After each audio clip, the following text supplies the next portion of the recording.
মোল্লা মুন্সির কাছে আমার জানতে ইচ্ছে হয় আল্লাহর মুখ আছে কিনা, আল্লাহর হাত পা আছে কিনা, আল্লাহ কি শোনে কিনা, দেখে কিনা।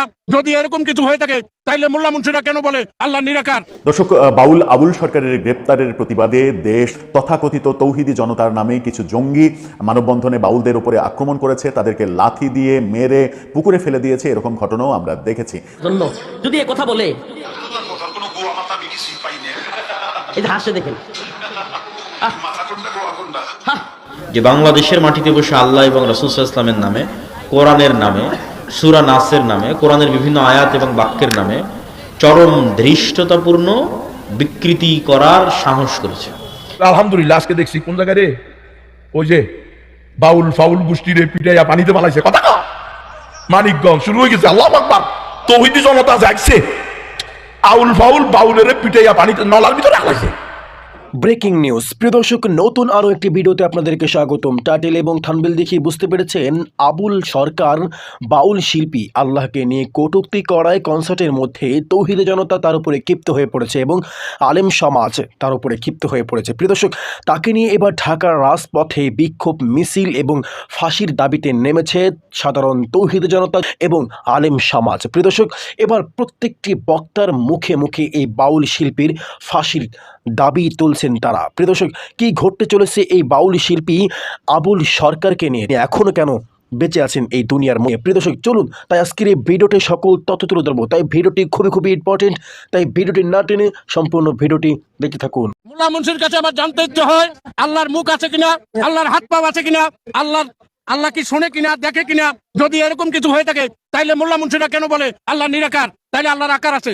তাইলে যদি আবুল সরকারের এই কথা সঠিক হয়ে থাকে তাহলে আবুল সরকার দোষী। আমি ওই পক্ষ থেকে ক্ষমা চাই, জানি ওনাকে নিঃশর্ত মুক্তি দেওয়া হয়। তাদের সরকারের ক্ষতি হবে। আমি মনে করি গণমানুষ রাস্তায় নেমে আসবে, বিরাট ধরনের একটা গন্ডগোল সৃষ্টি হবে, রক্তাক্ত হবে।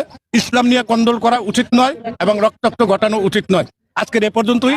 দেখা অন্য কোনো এক জায়গায়, কথা অন্য কোনো করতেছে। একজন মুসলিম হিসাবে আসলে ওনার মুখেই কথাটা উনি এই ধরনের এত খারাপ কিছু বলে নাই। উনি জীবা করম নিয়ে পাল্লা হয়েছে, পাল্লা গানের ভিতরে এরকম কথা হয়, এরকম কথার পৃষ্ঠে কথা হয়। তাই বললে আল্লাহর যদি মুখ থাকে, এই যে আমি আপনাকে একটু শোনাচ্ছি, উনি কি বলেছে আমি আপনাকে একটু না আমাকে শুনতে হবে না, আমার হাতে আছে এগুলো আছে।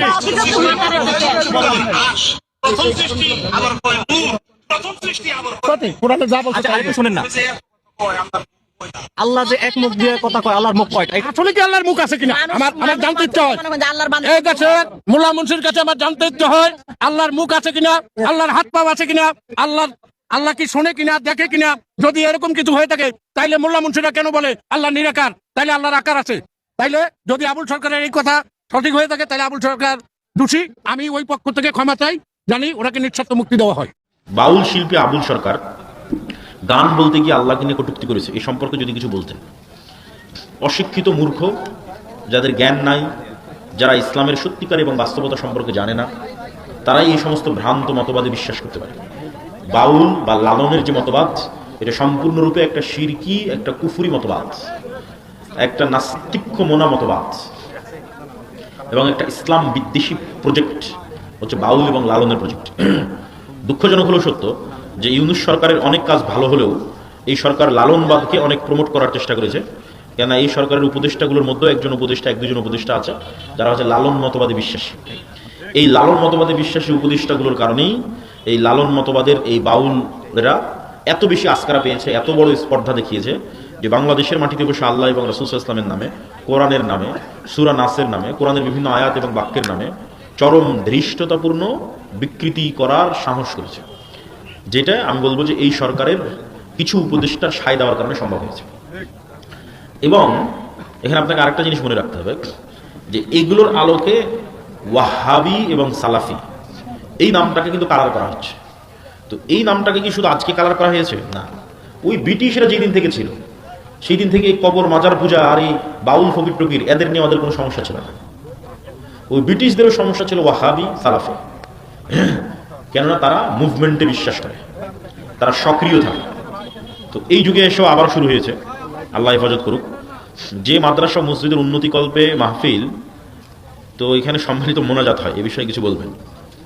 আল্লাহ হেফাজত করুক।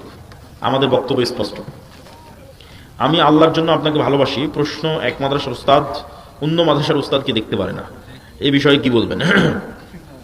এটার জন্য এই বইটা পড়তে হবে, আল্লাহর পথে যাত্রা। এখানে হিংসার একটা অধ্যায় চমৎকার আলোচনা করা আছে। বাউল আবুল সরকারের গ্রেপ্তারের প্রতিবাদে দেশ ফুঁসে উঠেছে। বিভিন্ন অঙ্গন থেকে প্রতিবাদ মিছিল, সমাবেশ, মশাল মিছিল। একটু আগে ঢাকা বিশ্ববিদ্যালয়ে বামজোটের মশাল মিছিল হয়েছে, মানববন্ধন হচ্ছে, ঢাকার বিভিন্ন জায়গায় মানববন্ধন হচ্ছে। গতকালকে মানিকগঞ্জে এই মানববন্ধন করতে গিয়ে তথাকথিত তৌহিদি জনতার নামে কিছু জঙ্গি মানববন্ধনে বাউলদের উপরে আক্রমণ করেছে, তাদেরকে লাথি দিয়ে মেরে পুকুরে ফেলে দিয়েছে, এরকম ঘটনাও আমরা দেখেছি।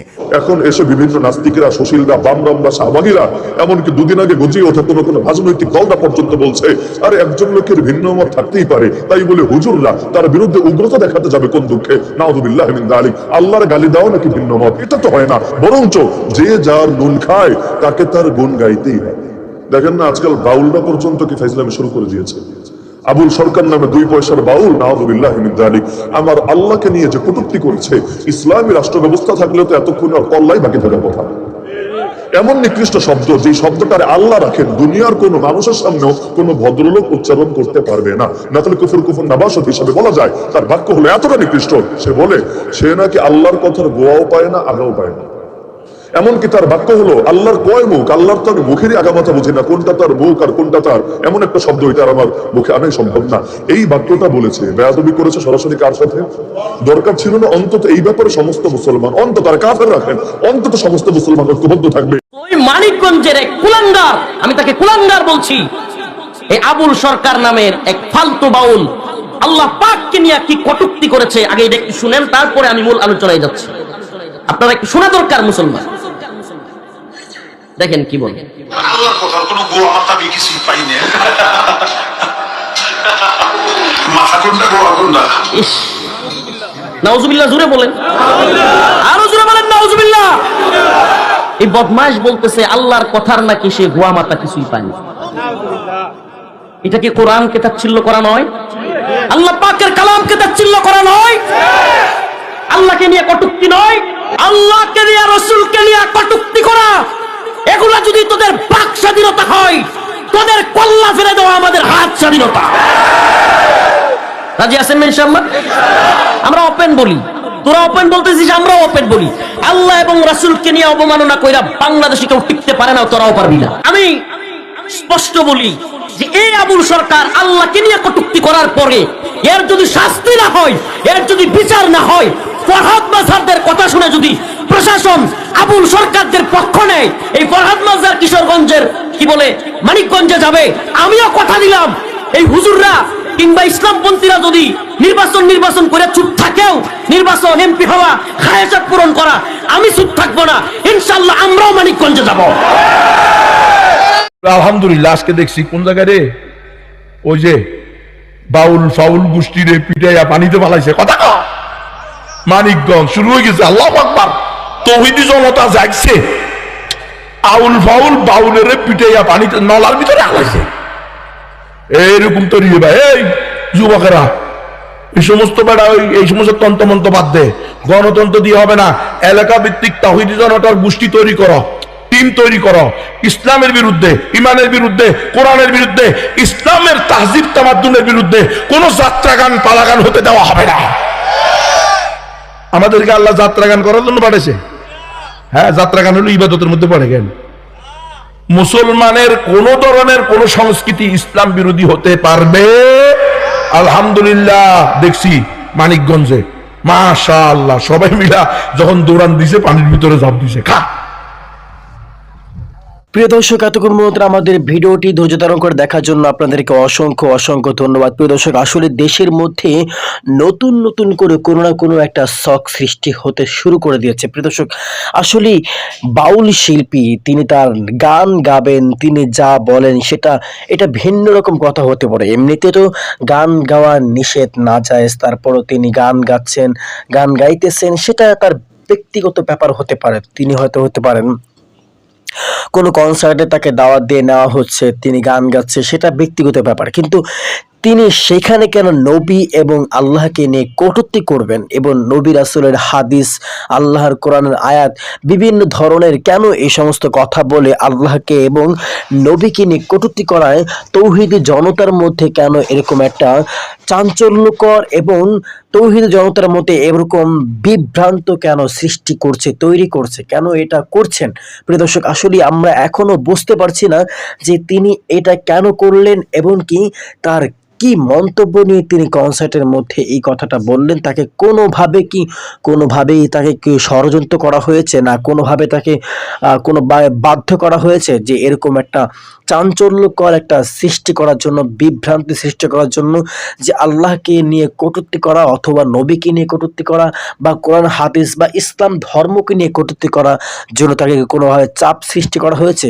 এই জন্য কি তিনি আল্লাহকে নিয়ে কটূক্তি করলেন বা ইসলাম ধর্মকে নিয়ে কটূক্তি করলেন?